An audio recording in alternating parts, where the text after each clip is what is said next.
Olá, seja muito bem-vindo, muito bem-vinda. Este é o canal Tecendo uma Tese. Bom, se você é uma pessoa nova por aqui, já se inscreva no canal, já ative as notificações para sempre que tiver vídeo novo você puder acessar. Tá bom, gente? Aqui tem vídeo novo sempre sobre comportamento na academia, reflexões pertinentes aí após graduação e algumas coisinhas na área da graduação. Então, se você está trilhando o percurso de estudar na graduação e na pós, talvez esse canal possa lhe auxiliar.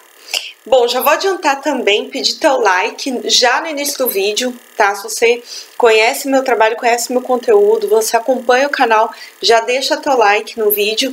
Se você não se identificar assim no final do vídeo com o conteúdo, fique à vontade para tirar o like. Mas não esquece de pôr o like aqui, porque isso fortalece a comunidade Tecendo uma Tese, e o teu like diz pro YouTube que esse conteúdo ele é muito importante, né? Então, já deixa teu like aí. No vídeo de hoje falaremos sobre Jürgen Habermas, e é um vídeo um pouco diferente desse canal. Geralmente eu verso mais sobre comportamento na academia, mas volta e meia eu cito Habermas nas minhas aulas, nos lugares que eu sou convidada a falar, e volta e meia quem me acompanha em outros canais, em outros espaços na academia, me vê citando Jürgen Habermas.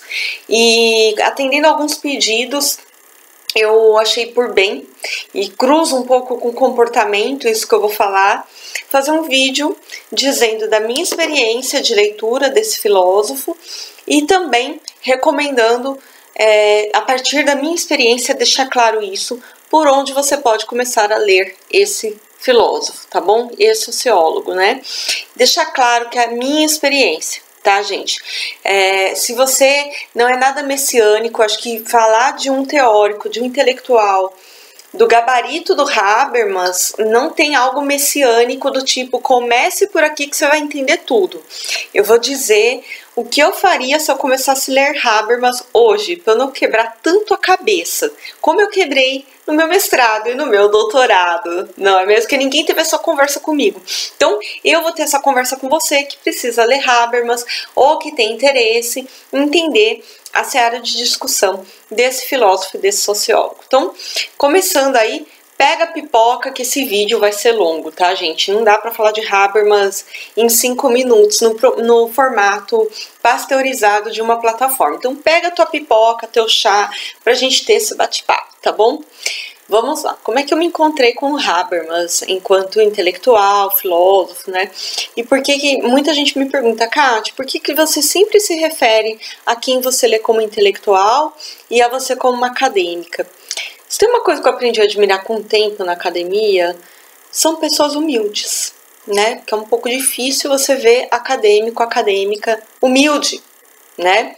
E quando eu falo humilde, eu não tô falando daquela pessoa simplória, não. Eu tô falando de uma pessoa de bom senso, uma pessoa elegante. Acho que talvez a minha concepção de humilde seja essa, né? Uma pessoa alinhada, né? Que sabe onde ela tá, onde ela se localiza, que não trata ninguém aqui, não se põe aqui também, ou não trata o outro aqui, nem aqui. Eu acho que uma coisa muito alinhada, né?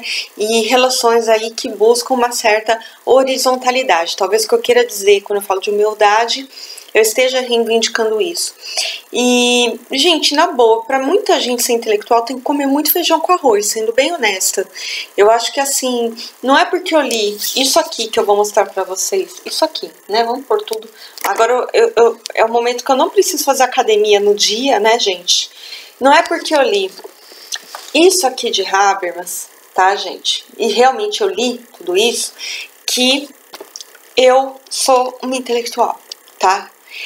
Pra mim, e aí tem gente que vai concordar, vai ter gente que vai discordar, eu sou uma acadêmica, tá? Porque eu sou uma pessoa que estou tentando, buscando aí me apropriar das teorias, contextualizá-las historicamente, entender da onde a outra pessoa parte, até produzir uma metacrítica dessas teorias que eu estou aí lendo, me localizando, como foi o caso de Habermas.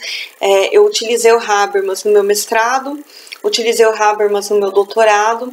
No meu mestrado, quem leu minha dissertação de mestrado, você vai perceber que eu fiz mais um exercício de entender a episteme de Habermas, que estava muito centrada nos estudos da teoria de identidade, da psicologia social, no qual eu dei mais ênfase no meu mestrado, e no meu doutorado já é uma outra Catarina, e ali eu critico algumas coisas da teoria do Habermas, vou utilizar os mais contemporâneos da filosofia crítica, como o Axel Honneth, Judith Butler e Companhia Limitada, né? Vou trabalhar com a sociologia da infância também, que é um olhar da infância a partir da interseccionalidade, do materialismo histórico e por aí vai, tá, gente? Se você quiser que eu fale de outras coisas que eu trouxe nesse vídeo, outros autores, deixa aqui embaixo. Talvez a gente possa ter esse bate-papo em outro momento. Em vídeo orgânico eu vou ficar me ajeitando mesmo, tá, gente? Então, o meu encontro com Habermas, ele vai acontecer lá no segundo ano do meu curso de graduação em psicologia, quando, não é segredo para vocês, eu, em outros vídeos já falei, eu decido pela vida acadêmica, na minha construção, na minha formação profissional e como pessoa mesmo, porque quando eu tive esse start no segundo ano da faculdade, isso me mudou muito, me mudou como pessoa mesmo, assim. As pessoas que permaneceram na minha vida daquela época para cá, que foram poucas, porque eu tive uma mudança significativa, né? E aí cada um tem seu caminho, cada um segue a sua verdade, né? Pode dizer a diferença que sente da Catarina antes de se descobrir com o desejo de fazer pesquisa e da Catarina depois de descobrir essa ânsia, esse desejo por trabalhar com ensino, com pesquisa, né? E agora, mais atualmente, também trabalhar com extensão. Tá, gente? Então, eu vou encontrar com Habermas no segundo ano da minha graduação, quando eu descubro o desejo de me tornar pesquisadora, de fazer mestrado e doutorado. Eu entendo que isso não é o desejo de todas as pessoas, tá? Então, se você está me ouvindo e não tem esse desejo, tamo junto, tá? Porque muita gente me ouve e eu falo isso com tanta potência, porque foi algo que me empoderou bastante, que algumas pessoas parecem que elas sentem na obrigação de se justificar por que não quer pesquisa, tendo uma formação em psicologia. E eu entendo que a minha verdade não necessariamente vai ser a sua verdade, tá? Então tá tudo certo, tamo junto. E eu começo a assistir disciplinas já no mestrado, desde o meu segundo ano da graduação, eu começo a assistir como aluno ouvinte mesmo, sem interesse nenhum de pegar créditos no mestrado, né? Em especial na disciplina que versa sobre identidade, do meu orientador de mestrado, e participo mais à frente do núcleo de pesquisa em identidade também, em que ali a gente acompanha as práticas de pesquisa em identidade, né? E em paralelo com isso, participo de um grupo de estudos na época de psicologia social e vira uma traça, começo a ler tudo na época de psicologia social, porque era a área que eu gostaria de me situar como pesquisadora na época. Foi muito pré eu chegar na psicologia escolar, né? Foi muito antes disso. E é ali que, quando eu descubro minha motivação em fazer uma pesquisa orientada pela perspectiva de identidade, eu me vejo na necessidade. Isso não é uma tarefa necessária para uma pessoa que está no mestrado na minha área, mas eu já sinto dali uma necessidade de entender as bases epistêmicas da teoria de identidade, né? Tanto que, se você pegar minha dissertação de mestrado, tem uma parte em que eu vou discutir a epistemologia da teoria, muito brevemente, tá? Isso não é obrigatório num trabalho de mestrado, mas para o que eu vou falar, eu me proponho estar ancorado no meu problema de pesquisa, de certo modo, ali. Eu vou trazer tanto quem veio antes, né, na teoria, que é Johann Habermas, Stanislavski, a fenomenologia do espírito de Hegel, e toda essa linha mesmo, né, que o CEAMPA vai se utilizar, né, algumas questões associadas aí ao materialismo histórico, né, essa dialética Hegel-Marx. Então, com muito custo, tá, gente, com muito sofrimento mesmo, porque eu vinha de um sistema de ensino que não privilegiava, embora assim eu tive contato com pesquisa na minha graduação, mas não privilegiava isso de uma maneira tão intensa, da qual, no nível que eu gostaria de estar, né? Então eu vou fazer isso com muita dedicação e com um teor de sofrimento mesmo na época, para entender essas teorias, tá? E é uma coisa que na época a banca viu com bons olhos também, e até assim, como eu me propus a falar da epistemologia, tudo, eu lembro que na época teve uma pessoa da minha banca que chegou a falar, nossa, mais um pouco não é uma dissertação, né? Você está fazendo uma tese, né? Se você quisesse passar isso como uma tese, passaria como uma tese, porque de fato não é uma tarefa que você precisa se propor de fazer uma acepção da episteme de uma teoria num mestrado, né? No doutorado isso já é mais esperado, né? Então foi daí que eu comecei a encontrar com Habermas, muito para entender a teoria que eu mesma estava trabalhando, que era a pesquisa de identidade orientada aí pelo Ciampa, né? Antônio da Costa Ciampa, meu falecido orientador. E aí é onde começa a minha jornada, e é onde começa a minha angústia de não entender nada do que eu leio, porque realmente é um filósofo muito denso. Então, para você que não conhece, o Habermas, ele é um filósofo, sociólogo, né, alemão, nascido lá na Alemanha, e ele foi aí discípulo, digamos, né, orientado pelas ideias de Theodor Adorno, que dentro aí do que a gente fala em termos de episteme, ele está ancorado majoritariamente aí numa teoria crítica da sociedade, né? Só que diferente do Adorno, ele vai ser a segunda geração da teoria crítica, até por começar a trabalhar com autores do pragmatismo filosófico, né? A primeira geração não trabalha com esses autores, e o Habermas, ele vai beber das águas de alguns teóricos, né, do pragmatismo científico, né, dessa corrente, e também vai citar Durkheim, vai trabalhar com Kohlberg, que é alguém que dá continuidade às ideias de Piaget, e por aí vai. Então, gente, é esse autor que eu leio, né? Então, ele vai versar muito também sobre ideias que vão colocar em movimento os construtos de democracia, ética. É um autor muito reconhecido também na filosofia do direito, né? Então, já chegaram até mesmo, por eu ter lido esse autor, né, busquei estudar, a me convidar. Já teve gente que falou, olha, eu gostaria que você desse aula na filosofia do direito por ter lido esse autor, porque nem todo filósofo se debruçou, né, nessas obras de Habermas. Então ele vai ter mais esse espaço dentro das ciências humanas e sociais, né, discutir os processos democráticos, essa visão de ética na sociedade, e mesmo quando ele vai falar de pesquisa, de método, ele vai falar muito ancorado nessa perspectiva da ética, né? Então, assim, ele é um autor de peso aí nas ciências humanas e sociais contemporâneas, né? E você que quer pesquisar sobre democracia, acho válida a leitura dele, embora é aquilo que eu disse, né? Eu explico ele no meu mestrado e no meu doutorado, eu critico algumas coisas da teoria de Habermas, né? E para criticar, gente, eu acho que do mesmo modo que eu critico algumas coisas da teoria do Ciampa no meu doutorado, e criticando muito, com muito respeito, porque foi meu mestre, né? Foi a escola que eu segui ali no primeiro momento, e com muito respeito e consideração. Acho que a gente só pode criticar aquilo que a gente leu, aquilo que a gente estudou em profundidade, e eu não vejo crítica se não for para fazer de modo colaborativo, digamos assim, né? Então, no caso do Ciampa, eu proponho no meu doutorado a parar arestas de uma teoria, quando a gente vai falar de criança e infância, né, que era algo que eu senti uma lacuna na teoria mesmo, e o Habermas eu vou questionar sobre que modo que ele vai operacionalizar essa questão da democracia pelo agir democrático, né? Eu vou questionar o modo como ele vai fazer essa tese que ele apresenta mais lá na teoria do agir comunicativo, tá, gente? Então, é daí que eu vou ter a minha experiência com Habermas, que eu vou me situar nele, e é um autor válido, sim. Eu acho que eu amadureci muito enquanto acadêmica, tá? Muita gente, por ter lido tudo isso, se diz especialista em determinados autores, não me acha especialista em Habermas.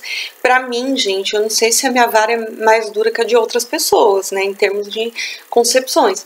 Para mim, para uma pessoa ser especialista em algo, primeiro, se eu quisesse ter essa pretensão, primeiro que eu não tenho a pretensão de ser especialista em Habermas, né? Agora eu tô lendo os pós-estruturalistas, eu tô num outro momento da academia, com outras ideias, são outras coisas que me tomam, começaram a me tomar de uns meses pra cá. Mas assim, primeiro que eu não me proponho ser especialista de ninguém, né? Eu acho que eu não tô nesse momento, acho que eu creio que precisa aí de muita maturidade para você falar, pô, eu sou especialista em tal autor, nas ciências humanas e sociais. Então já não tem essa pretensão. Porque eu sou uma pesquisadora que majoritariamente é uma empirista, né? Muito das minhas pesquisas são pesquisas empíricas e eu sou apaixonada pelo chão da escola, eu sou apaixonada por sentar e entrevistar pessoas.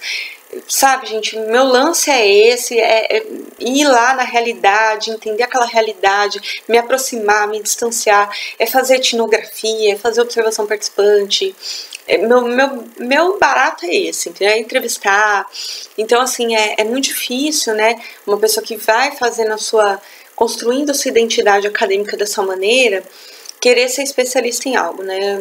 Ou quando quer, é depois de muito tempo. Então, não tenho essa pretensão por isso nesse momento. Segundo, que eu não sei alemão, né? Eu não falo alemão, falo inglês, né? Por uma necessidade. Hoje em dia, no mundo acadêmico, você precisa, no mínimo, entender inglês. Falo, leio e escrevo em inglês, e ainda com muita ajuda, tá? Porque eu estou ali no final do intermediário, início do avançado, né? Tenho noções básicas de italiano, então estou bem longe do alemão, como vocês podem perceber.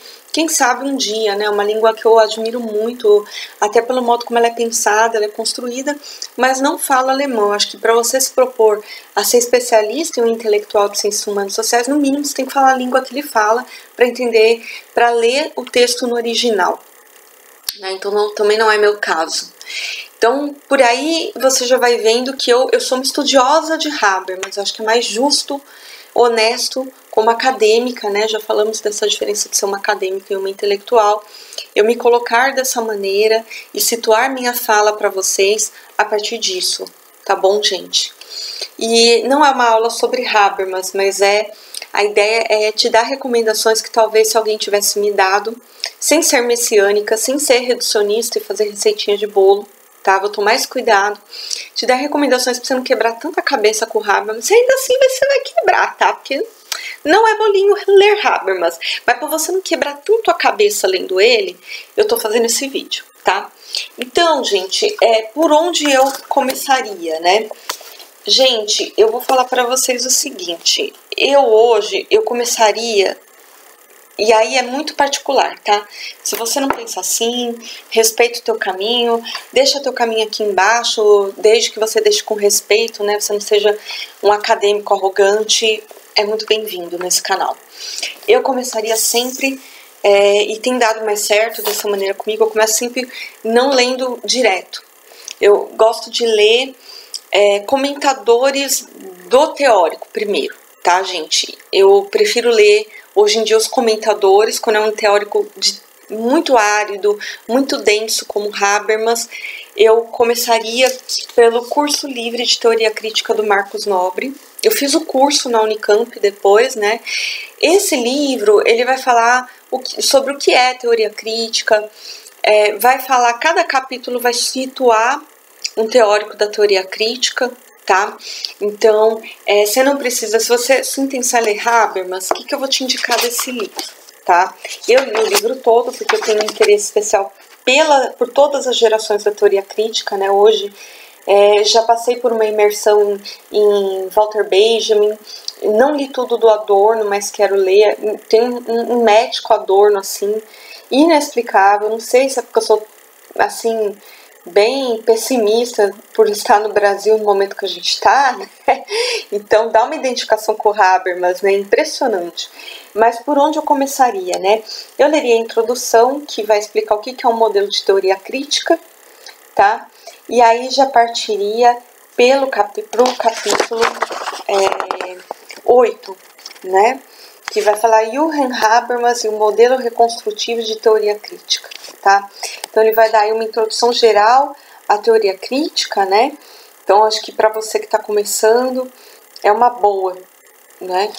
Eu fiz o curso desse livro, né? Eu comprei o livro e fiz o curso na época, muito bom. Eu acho assim, você que está aqui em São Paulo, quer entender teoria crítica, volta e meia o Marcos Nobre, junto aos seus orientados no curso de filosofia, ele abre o curso.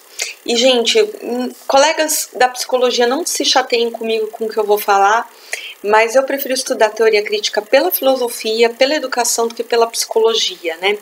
Eu acho que a gente da psicologia, a gente comete alguns reducionismos pela formação mais subjetiva, voltada, orientada à subjetividade, que outras áreas. Não sei se é um fascínio meu também, com as ciências humanas em geral, que me leva a ter essa lente, né? Mas eu me senti muito mais contemplada quando eu estudei teoria crítica na filosofia do que na psicologia, tá? Com todo respeito aos meus mestres e às minhas mestras da psicologia, tá? Então, recomendo aí o curso do Marcos Nobre. Volta e meia ele abre esse curso, vai te ajudar bastante se você quer entender teoria crítica. Se você quer entender só o Habermas, aí faça aí os seus prós e contras. Depois, outro livro que me ajudou muito a entender, me ajudaria muito, né? Eu fui ler ele depois. Esses livros, alguns eu li mais de uma vez, tá, gente? Porque não é bolinho ler Habermas. Então, eu começaria pelo Marcos Nobre e depois eu iria pro Alexandre Pisiani. Ele vai fazer uma edição comentada do Habermas, tá? Muito bom também. Eu fui ler esse no final do meu mestrado. E eu falei, se eu tivesse lido no início, né? Quanto teria me poupado lá na minha graduação, né? Mas enquanto há tempo, há vida, não é mesmo? E aí eu recomendaria esse livro, tá? Cada parte desse livro vai explicando ali um ponto da teoria do Habermas. Então, para você entender, tem a biografia, tem os primeiros anos, né? E vai trazendo aí questões temáticas do que o Habermas vai versar na obra dele. Então, fica aí a minha recomendação. Aí eu já entraria no Habermas, tá, gente? Desses dois eu já entraria no Habermas. Se você tiver indicação de comentadores, tudo, deixa aqui embaixo. Mas eu, Catarina, já entraria direto no Habermas depois disso. Quais são os primeiros livros que eu leria? E aí eu já vou trazer uma questão de editoras também, né? Então, se você tá com dinheiro curto, eu vou indicar um livro, o mesmo livro de uma editora. Se você tá podendo investir um pouquinho mais, o outro livro. Então, eu começaria... esse é o da editora Unesp, maravilhoso, tá muito melhor traduzido do que o da editora Brasiliense, que é a primeira versão, tá bom? Eu começaria Para a Reconstrução do Materialismo Histórico. Para mim faz mais sentido começar por ele, porque o Habermas, ele vai dizer por que ele vai romper com Adorno nesse livro. Embora tenha outros que venham antes, para mim fez mais sentido, tá, gente? Por que ele vai romper com a episteme de Adorno, né? Ele diz, de certa maneira, porque ele não vai continuar com a psicanálise, e ele vai trazer principalmente você que está situado na psicologia, comece Para a Reconstrução do Materialismo Histórico. Eu tenho as duas versões, né? Esse eu li no mestrado, que é da editora Brasiliense, e esse eu li no doutorado. Tá melhor traduzido da Unesp, já adianto, tá? Porque foi traduzido direto do alemão. Esse aqui, gente, comprar livros na filosofia, os livros na filosofia é um investimento, é muito caro, tá? É quase item de luxo na moda se comprar livro de filosofia. Então, o que eu recomendo? Você tá com dinheiro curto, compra o da editora Brasiliense num brechó, eu acho que vai te ajudar aí para o que você precisa. Tá a fim de investir mais? Compra o da editora Unesp. Assim, não tem nem comparação, a tradução é excelente. E isso ajuda você a entender melhor o autor, né, quando tá melhor traduzido. Então, assim, eu começaria por eles, né? Ele vai falar das matrizes de identidade, nesse livro também. Ele vai falar, né, de uma interpretação do materialismo histórico, né, para o momento que ele está vivendo lá. Ele vai se situar como um pós-materialista nesse livro, né, lá no âmbito ali, né, ele não cita Agnes Heller, mas ele está ali nessa mesma esteira de discussão da Agnes Heller e de outros pós-materialistas. Então, é uma boa você começar por esse livro, tá? Já adianto que é legal você ter algum conhecimento prévio de materialismo histórico, porque talvez você tenha dificuldade se não tiver esse conhecimento prévio, mas se você não tem, dá para entender alguma coisa também, não vai ficar totalmente dissociado aí, né?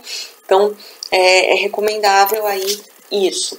Depois, gente, o que eu percebi? E aí, novamente, a gente vai ter o problema de editora, né?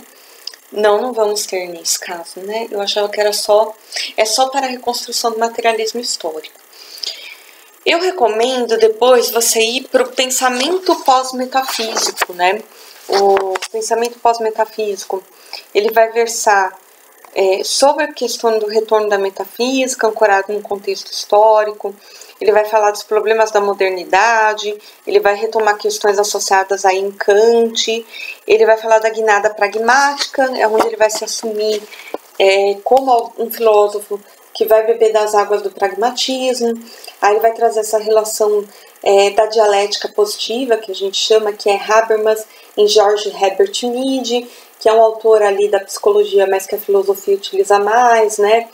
E aí ele vai falar da visão de mundo, sociedade, a partir da teoria de sociedade e de indivíduo do George Herbert Mead.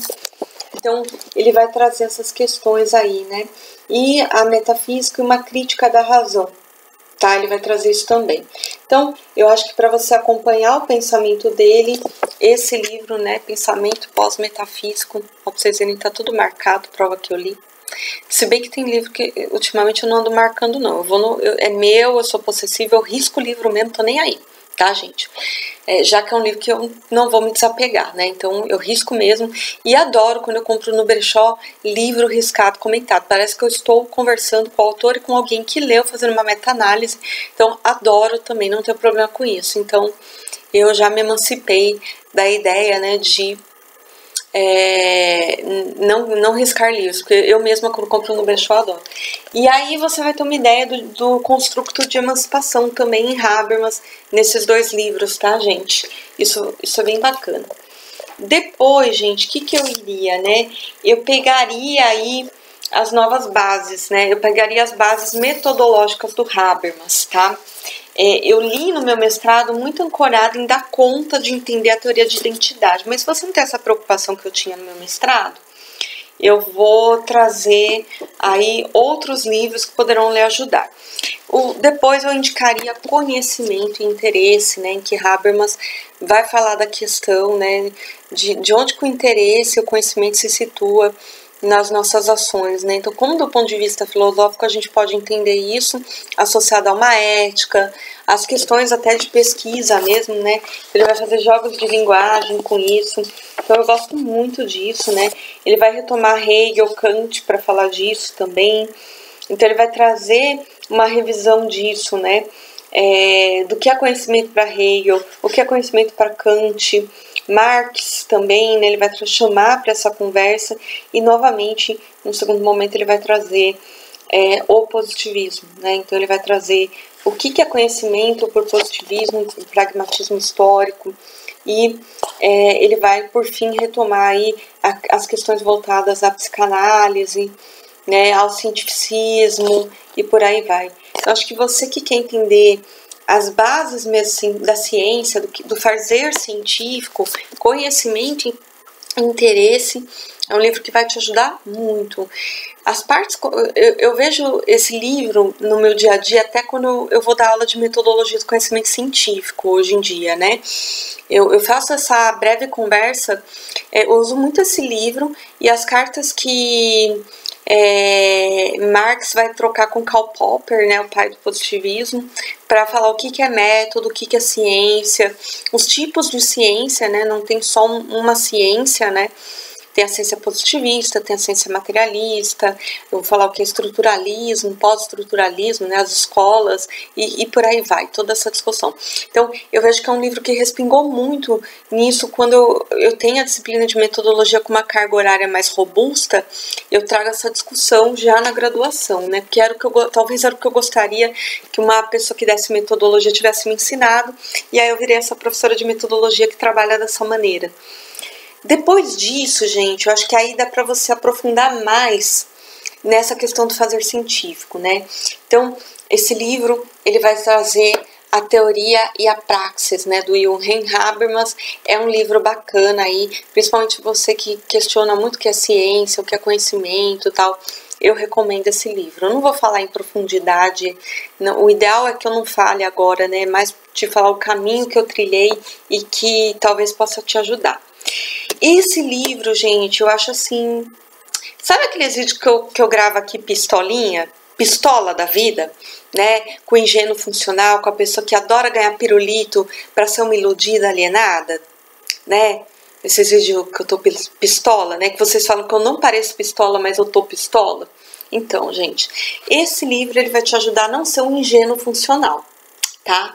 É esse livro que vai te ajudar, que é o Teoria e Ciência como Ideologia, tá? E é legal que você vai sair daquele basicão, né, do que é ideologia, da Marilena Chauí, pipipipopopó. Esse livro ele tem uma robustez para questionar a ideologia, que eu acho bem bacana para o intelectual, para o acadêmico, né, de ciências humanas e sociais. Então, vai falar do Hegel no período de Iena, técnica como ciência e ideologia, né? Então ele vai trazer os construtos aí de mundo da vida social. Eu acho que é legal esse livro também, antes de você ler a teoria do agir comunicativo, porque ele já vai dando umas pinceladas aqui. Política cientificizada, opinião pública. Ele vai retomar a ideia de conhecimento e interesse do livro anterior. Então, para você não ser um ingênuo funcional, leia Teoria e Praxis do Habermas. Nem toda ciência é bem intencionada. Isso é o que você vai aprender nesse livro. Já vou dar o spoiler aí para você. E um livro mais atual, que vai nessa esteira de discussão. Eu falo assim, leia num dia que você estiver bem, né? É um livro aí que vai trazer construtos já mais voltado à política mesmo, né? Eu trabalharia com esse livro antes da teoria do agir comunicativo. Eu acho que é a última maneira aí, talvez assim, se você ainda tiver uma fagulha de ingenuidade funcional, né? Talvez esse livro te ajude bastante, possivelmente. Eu falo talvez porque eu não sei sua história de vida, né? E essas coisas a gente sabe que entra em jogo, né? Que é a nova obscuridade, né? Ele vai falar do pensamento pós-moderno, ele vai trazer essa questão do que é uma política conservadora, quadrantes políticos, tudo aí regado a muito Hegel, Marx, Kant, né? Para você que ama os filósofos racionalistas, tá? Kati, você leu Kant? Claro que não, tá, gente? E assim, eu conheço uma pessoa que leu Kant até hoje e entendeu metade, porque Kant, eu acho que você precisa se formar em filosofia para começar a entender Kant, porque é um filósofo que ele tem assim, a própria gramática, né? Então, eu acho que é um pouco complicado, né? Talvez, né, se um dia a vida me permitir, com certeza faria um curso de Kant, mas não li Kant, né? O que eu peguei mais do Johann Habermas foi um pouco ali dos pragmatistas, né? Em especial o último, né, o George Mead, o Blumer, que foi continuado George Mead, e peguei muito também o Hegel, né? Porque como eu discuto política, democracia nas minhas pesquisas, né, elas sempre flertam com esse campo do saber. Então, só que eu vou fazer isso a partir do olhar da psicologia, de uma psicologia mais ancorada aí no olhar das instituições, né, que é muito onde está centrada a psicologia social e a psicologia escolar. Então, eu acabei me debruçando mais sobre Hegel, né, fenomenologia do espírito e a filosofia moral de Hegel.